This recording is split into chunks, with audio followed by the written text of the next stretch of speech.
Usapang iPhone camera naman po tayo ngayon. Naranasan nyo na po ba sa inyong iPhone yung shaky camera? Yung tipong parang umaalon yung ating video? Yan po ang madalas na issue ng mga rear camera ng mga iPhone smartphones. At alam nyo po bang sa simpleng paglalagay ng maliit na magnet sa tabi ng camera ay mawawala ang hindi makontrol na shaky ng camera?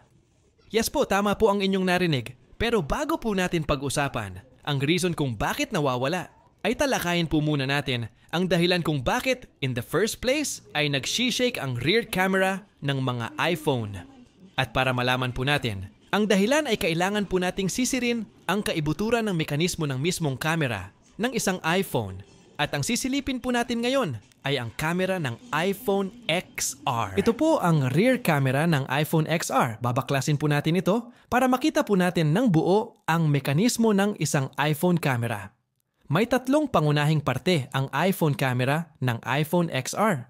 At ito po ay ang kanyang lens, OIS motor, at ang image sensor. Ang lens ay ang unang makikita sa camera at ang kanyang trabaho ay kumolekta ng liwanag at ipofocus niya ito sa image sensor. At ang image sensor naman ang siyang responsable para i-convert ang liwanag sa electrical code.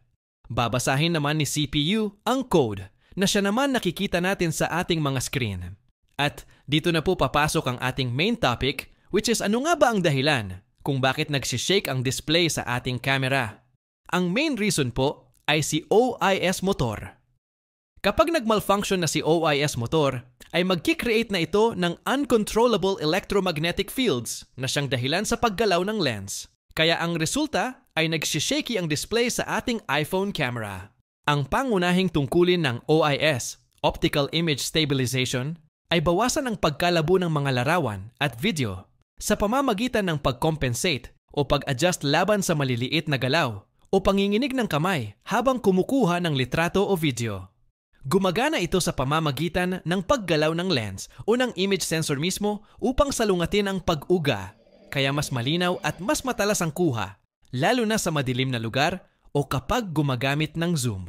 Sa madaling salita, tumutulong po ang OIS motor para manatiling malinaw at hindi malabo ang mga larawan at video kahit hindi gaanong steady ang ating kamay. At ngayong may idea na po tayo sa dahilan kung bakit nagsishake ang camera ng mga iPhone, ay ang sasagutin naman po natin ay kung bakit nag-i-stable ito.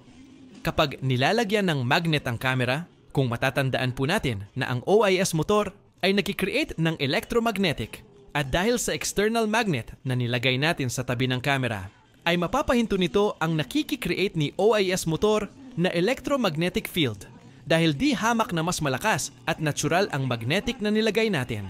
Pero ang disadvantage naman po nito ay steady na lang ang lens ng camera.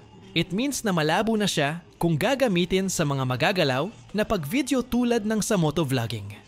Sana po ay naintindihan po ninyo ang aking nais na iparating. Ito nga po pala ang inyong lingkod, Yuri Tech, at your service.